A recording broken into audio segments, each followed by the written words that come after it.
হলো আমরা খালি রেশনের টাকা দেয়, হ্যাঁ রেশনে 1000 টাকা করে দেয়, 1500 করে যার যেমনি লাগে আর তোমার রেশনে তোমার অলরেডি খানি খানি হোটেলে খাও, হোটেলে টাইম হওয়ার লগে বিলে দিকে চাইবো আমার না হেরা দিদি তো মানে না নিজের হোটেলে যখন তোমরা যদি নিজে বানায় খেতো তো তাহলে রেশনের পয়সাটা দিতেন না, কি না তুমি যখন হোটেলে খাও তো হোটেলে যে যে খাদ্য হয় তো আমরা রেশনের পয়সা দিই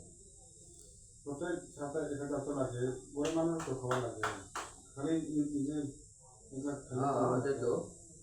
পাঁচশো দিয়ে কই কোলাই বড় মানুষ চাউল সবজি না দিতে কোন 500 টাকা টাকা নেই